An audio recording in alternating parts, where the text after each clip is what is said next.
ఇప్పుడు అధికార పార్టీ ఇది కేవలం బీఆర్ఎస్ పార్టీ దగ్గరుండి చేయింతుందని చెప్పేసి మాట్లాడుతూ ఉన్నారు. అక్కడ ప్రజలను రెచ్చగొట్టి చేయించారని చెప్పేసి మాట్లాడుతూ ఉన్నారు. ఇందులో నిజం ఎంత ఉందండి విఠల్ గారు? నాకు అక్కడ ఆ రోజు ఎవరెవరితో కేటీఆర్ ఎవరికి ఫోన్ చేసిండు, ఆయన నరేందర్ రెడ్డి అబ్బాయికి ఫోన్ చేసిండా లేదా పక్కకు పెడితే, మరి ఇదే మల్లన్న సాగర్ లో మేమంతా, నేను రేవంత్ రెడ్డి, మేమంతా కోదండ రామ్ సార్ మేమంతా పోయినాం కదా, అప్పుడు మేమంతా రెచ్చగొడితేనే వాళ్ళు 365 రోజులు లేహాభిక్ష చేశారు. భూములు కోల్పోయినోడు కడుపుమంట ఉంటది. వాడికి ఉన్నదే 2 ఎకరాల భూమి, వాడికి తప్ప ఇంకో వాడికి చదువు లేదు, వాడికి ఎటువంటి ఉపాధి లేదు. ఆ 2 ఎకరాల భూమి మీదనే వాళ్ళ 3 తరాలు బతకాలి. వాడి తండ్రి తరము, వాడి తరము, వాడి పిల్లల తరము. మరి భూములు గుంజుకుంటా అంటే ఈ దేశంలో, ఈ ప్రపంచంలో ఎక్కడైనా ఉద్యమాలు వస్తాయా? రావా? ఏ ప్రాజెక్ట్ అయినా డెఫినెట్లీ అది ఇరిగేషన్ 50 సంవత్సరాల క్రితం నాగార్జున సాగర్ ప్రాజెక్ట్ తీసుకోవచ్చు, తెహ్రీ డ్యామ్ ప్రాజెక్ట్ ఏ ప్రాజెక్ట్, ఇది ఇంకా ఫార్మా కంపెనీ. అసలు ఫస్ట్ నీకు బుద్ధి లేదు, సోయి లేదు, ఫార్మా కంపెనీ అక్కడ పెడుతున్నావు అంటే నువ్వు అభివృద్ధి చెందిన ఊర్లలో పెట్టు, మరి మీ ఊర్లో పెట్టుకో. మీ సొంత రాజకీయ నాయకులు ఇంత మాట్లాడుతున్నారు కదా, ఇప్పుడు ఎవరెవరైతే పెద్ద పెద్ద మాటలు మాట్లాడుతున్నారో వాళ్ళకు 100 ఎకరాల భూములు ఉన్నాయా, మరి వాళ్ళ భూములు ఎందుకు పెట్టరు? గవర్నమెంట్ భూములు పెట్టరు, ఫోరంబోకు భూములు పెట్టరు, బంజారా భూముల్లో పెట్టరు. 3 పంటలు పండి 2 పంటలు పండే భూములు పేద రైతులు అంటే వాళ్ళైతే ఏం చేయలేరు. అంటే ఫస్ట్ కేసు తప్పు చేసింది గవర్నమెంట్, ఫస్ట్ తప్పు చేసింది కలెక్టరు, ఫస్ట్ తప్పు చేసింది అక్కడ. అంటే పేద ప్రజల గొంతు కోయడానికి మీరు అభివృద్ధి వాళ్ళు ఏమంటారు అనే ఉద్దేశంతో వాళ్ళు ప్లాన్ అంతే కదా. అది ఇప్పుడు ఎక్కడైనా నోరు లేనోడు పాపం బలహీనుడే బలహీనుడు, ఎవడో మీలాంటి నాలంటాడు ఉంటాడు అందరూ ఉంటే. సోషల్ మీడియా వచ్చింది, ఆ మాత్రం చైతన్యం 6 నెలల నుంచి వాళ్ళు హైదరాబాద్ లో కలిసిరు. కురంనేని సాంబశివరావు గారిని ఒక వారం 10 రోజుల క్రితం కూడా కలిసిరు.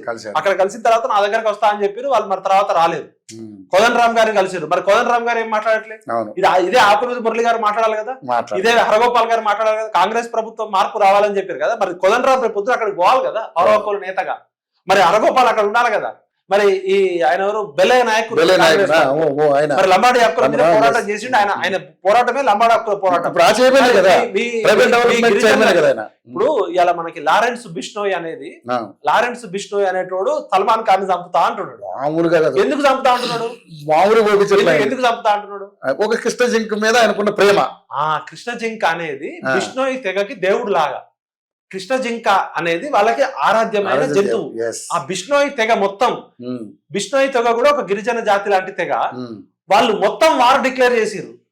అంటే రేపు పొద్దున ఈ గిరిజనులంతా ఒకవేళ బిష్నోయ్ లాగా రేవంత్ రెడ్డి కుటుంబం మీద వార్ డిక్లేర్ చేస్తే తరతరాల పాటు ఎవడు కాపాడతాడు?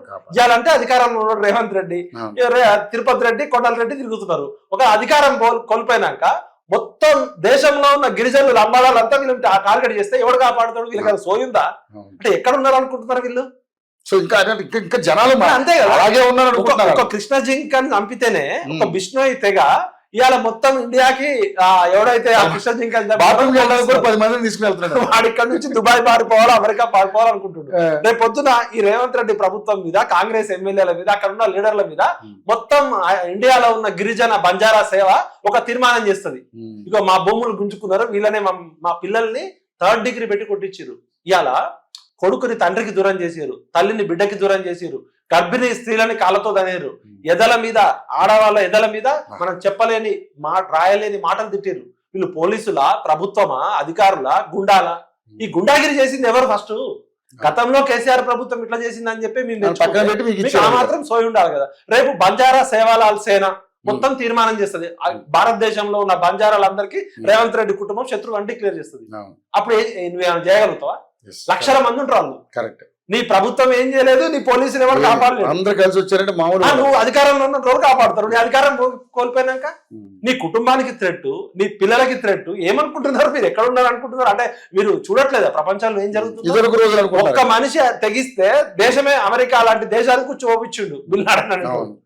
మీరు ప్రజలని భాగస్వాములు చేయాలి, ప్రజలను కలుపుకోవాలి, ప్రజలను ఒప్పించాలి, వాళ్ళకి మెరుగైన జీవితం ఇవ్వాలి, బెటర్ కంపెన్సేషన్ ఇవ్వాలి, వాళ్ళకి భూమి పోతే భూమి ఇవ్వాలి, ఉద్యోగం ఇవ్వాలి, విద్య ఇవ్వాలి, వాళ్ళని ఒప్పించి మెప్పించాలి. కానీ బెదిరించి తొక్కుతా అంటే ఒక్కడు తలుచుకుంటే చాలు, ఒక్కడు తలుచుకుంటే చాలు. ఏమనుకుంటారో మీరు ఇవాళ 40లో ఉన్నారు, పోలీసులు ఉన్నారు 60లో 70లో ఉన్నప్పుడు మీరు చేసిన పాపం శాపము మీ కుటుంబానికి ఉసురు తీసుకోకండి. ఇప్పుడు మల్లన్న సాగర్ ఉసురు కేసీఆర్ కి తగిలిందా లేదా? ఆ భూ నిర్వాసితులు వాళ్ళు శాపాలు తగులుతాయా లేదా? ఘోరంగా తిట్టున్నారు.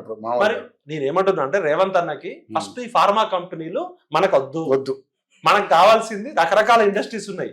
ఫార్మా కంపెనీ అంటే ప్రకృతిని మింగమని మనమే కొండ చిలువని ఆనకొండని విషరసాయనాన్ని ఆవరించడమే. మనకి సెట్ కాదు, ఇప్పటికే చాలా నాశనం అయిపోయింది. దయచేసి నేను ఆ గిరిజనులకి చెప్తున్నా, మీరు కలెక్టర్ మీద దాడి చేయడము, ఆఫీసర్లను కొట్టడం సమస్య పరిష్కారం కాదు. మీరు పౌర సమాజానికి మీ బాధలు తీసుకెళ్ళండి. అవసరమైతే సోనియా గాంధీ దగ్గరికి పోదాం, రాహుల్ గాంధీ దగ్గరికి పోదాం, ఢిల్లీలో జంతర్ మంతర్లో కూర్చుందాం. మనం తెలంగాణ ఉద్యమము హింసాయుత పద్ధతిలో రాలే కదా, మనం ఎన్నో రకాల పోరాటాలు చేసినాం. దయచేసి మీరు కూడా, పోలీసులు కూడా, ప్రభుత్వం కూడా, వాళ్ళు తెలుసో తెలియకో పొరపాటు చేసారు, వాళ్ళని దేశద్రోహుల్లాగానో తీవ్రవాదుల్లాగానో కసబు కన్నా దారుణంగా చేయకండి మీరు. ఎందుకంటే వాళ్ళని కసబును కూడా చాలా స్మూత్ గా హ్యాండిల్ చేశారన్నా. మీరు ఇట్లనే రెచ్చగొడితే మొత్తం గిరిజన జాతి మొత్తం మిమ్మల్ని శత్రువులుగా డిక్లేర్ చేసే ప్రమాదం ఉంది. కాశ్మీర్ నుంచి కన్యాకుమారి వరకు ఉంటారు, వాళ్ళందరూ ఏకమవుతారు. కాబట్టి రేవంత్ అన్న, ఇది నీకు మంచిది కాదు, నీ కుటుంబానికి మంచిది కాదు, తెలంగాణకు కూడా మంచిది కాదు. ఆయన 10 ఏళ్ళు ఉండాలనుకున్నాడు, ఉండాలనే ప్రయత్నం చేయాలి. ఇదంతా ఏంటంటే ఎవరైనా మంచి పని చేయాలని చూస్తారు, కాకపోతే ప్రాపర్ గా అవగాహన ఉండాలి. నీకు సరైన అవగాహన ఉండాలి.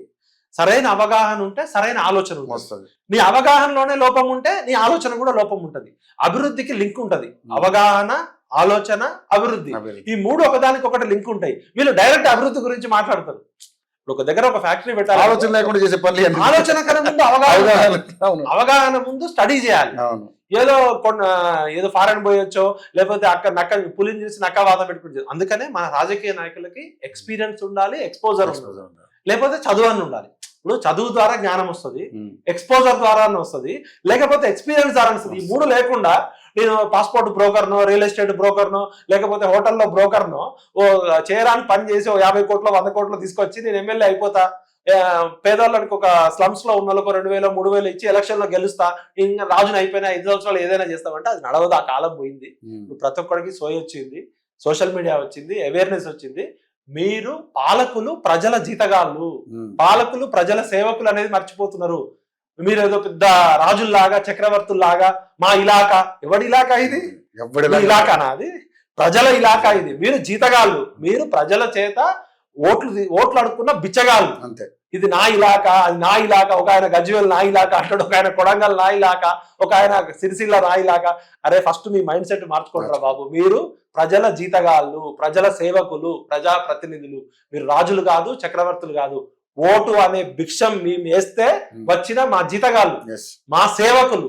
అది మర్చిపోయి అది పేరుకే అన్న, ఎవరిని అలా మనుషులు. అయితే ప్రజల్లో అవేర్నెస్ వచ్చినప్పుడు మీరు మంచిగా చెప్పలేదు అనుకో, దంచి చెప్తారు. ఇప్పుడు 4 గ్రామాల ప్రజలు ఏకమై చావుకు సిద్ధపడితే మీ ఆర్మీ ఆపుతుందా, మీ మిలిటరీ ఆపుతుందా, మీ పోలీసులు ఆపుతారా? ఇలా ఆఫీసర్స్ లైఫ్ థ్రెట్ లో ఉంటాయి. మొన్న ఎంఆర్ఓ అని ఒక ఆమెని మనం గుర్తుంది కదా, సజీవ దహనం చేసి పెట్రోల్ పోసి డిస్పారేషన్ అసలు మామూలు కాదు. అది మన కళ్ళ ముందే జరిగింది. నిన్న కాక మొన్న కూడా ఒక ఎంఆర్ఓ మీద దాడికి ప్రయత్నించారు కదా. అంటే వాడు కడుపు మండిన రైతు ఏం చేస్తాడు? ఇప్పుడు జై జవాన్ జై కిసాన్ అంటాం. జవాన్ ఏమో అక్కడ యుద్ధం చేస్తున్నాడు, కిసాన్ ని మనం యుద్ధ సైనికులుగా. రైతులు అందరు తిరగబడితే మోడీ ముడుచుకున్నాడా లేదా తోక? ఇప్పుడు రైతులందరూ పంజాబ్ రైతులు అంటే ఇక్కడ తెలంగాణ రైతులందరినీ గ్రామాలలో తిరగబడమని చెప్తున్నారు. అంటే మీరు మళ్ళీ ఏం చెప్తున్నారు? తెలంగాణలో అంతరించిపోయిన నక్సలిజాన్ని ఇంకో రూపంలో తీసుకురావాలి, లేదా రజాకారుల పాలన తీసుకొస్తే మళ్ళీ ఒక వీర తెలంగాణ సాయుధ పోరాటం రావాలి. ఎవరికి కావాలరా మీ అభివృద్ధి? మీరే బిచ్చగాళ్ళు, మీరే నాశనం చేయకుండా చాలు. మీరు ఏదైనా ఆస్తులు అమ్మి మీరేదో అభివృద్ధి చేసిన, మీరు మేము కట్టిన పన్నులతోటి బతికేటోళ్ళు, మా ట్యాక్సెస్ కి మీరెవరు? మాకు అక్కర్లేని అభివృద్ధి చేయడానికి మీరెవరు? మేము అడిగింది చేయండి, మేము అడిగింది చేయండి, మేము చెప్పింది చేయండి. మీరు ఎక్స్ట్రా చేసి మీ కళల ప్రాజెక్టుల కోసం మీరు తుగ్లక్ కన్నా ఒక ఆలోచన ఉంటుంది. ఒక డెమోక్రసీలో డిస్కషన్, డిబేట్, డైలాగ్ ఉంటది. పూర్వం రాజుల కాలంలో కూడా మంత్రి, మహామంత్రి, పండితులు సభ జరుగుతుంది, డిస్కషన్ జరుగుతుంది. ఒక మనిషి తప్పు చేస్తే 4 కొరడా దెబ్బలు కొట్టాలా, 2 కొరడా దెబ్బలా అని డిస్కషన్ జరిగేది రాజుల కాలంలో కూడా. మీకు ఒక డిస్కషన్ లేదు, ఒక డిబేట్ లేదు, ఒక డైలాగ్ లేదు. గ్రామ సభ గ్రామంలో పెట్టకుండా ఊరు బయట పెట్టిరంటేనే ఫస్ట్ తప్పు. అంటే అక్కడ ప్రమాదం ఉంది. అక్కడ మరి ఇంటెలిజెన్స్ ఉంది, అక్కడికి వెళ్ళలేక ఎందుకు? అంటే మీరు దొంగలా భయపడుతున్నారు? ఎందుకు భయపడుతున్నారు? తప్పు చేసి ఏం తప్పు చేసి వాళ్ళ భూములు గుంజుకోవాలని చూస్తున్నారు. ఎకరం 50 లక్షలు ఉన్న భూమిని 5 లక్షలు 10 లక్షలు ఇస్తా అంటే ఎవడు ఒప్పుకుంటాడు? కాబట్టి తప్పు చేసింది ప్రభుత్వము, ప్రేరేపించింది ప్రభుత్వము. ఆ చర్యలు సరే టిఆర్ఎస్ పార్టీ వాళ్ళు దాడికి ప్రయత్నిస్తే వాళ్ళకి శిక్ష చేయండి. ఎవరు తప్పు చేసినా తప్పే, కానీ ప్రభుత్వమే ఫస్ట్ తప్పు చేసి ఫార్మాలు వద్దు మనకి, అవును, ఇంకేమన్నా చేసుకుందాం. ఆర్గానిక్ కూరగాయలకి ప్రపంచవ్యాప్తంగా డిమాండ్. ఇవాళ రైతులు పండించే పంటల్లో ప్రపంచ దేశాలు మొత్తం ఆహార ఎగుమతి కోసం వెయిట్ చేస్తున్నాయి. ఇవాళ బాగా ధనికులు ఎక్కువ దేని మీద డబ్బు ఖర్చు పెడుతున్నారు తెలుసా? ఆహారం మీద. కలుషితం లేని ఆహారం కోసం 100 రూపాయలు దొరికేది 1000 రూపాయలు తీసుకోవడానికి తీసుకుంటారు. చాలా దేశాల్లో, గల్ఫ్ దేశాల్లో పంటలు హైదరాబాద్ చుట్టుపక్కల ఆర్గానిక్ ఫార్మింగ్ పెట్టి ప్రపంచ ఫార్మా కంపెనీ కానీ ఎక్కువ డెవలప్మెంట్ అవుతుంది. ఇలా ఇంటర్నేషనల్ ఎయిర్పోర్ట్ ఉంది. కరేపాకు అమ్మి కోట్ల రూపాయలు సంపాదించు, గులాబ్ పూలు అమ్మి కోట్ల రూపాయలు సంపాదించు. మీరు అలాంటి కంపెనీని పెట్టి అలాంటి ఆర్గానిక్ ఫార్మింగ్ చేయండి తప్ప మన భూమిని నాశనం చేసుకునే దేశభక్తులం కదా, మన మట్టిని మనం నాశనం చేసుకునేంత పిచ్చోళ్ళం. కాబట్టి దయచేసి రేవంత్ రెడ్డి గారు మీరు ఇమీడియట్ గా ఈ ఫార్మా విలేజ్ అనే కాన్సెప్ట్ బంద్ చేయండి. మీకు తెలియదు, మీకు ఏమి తెలియదు అని కూడా తెలియదు.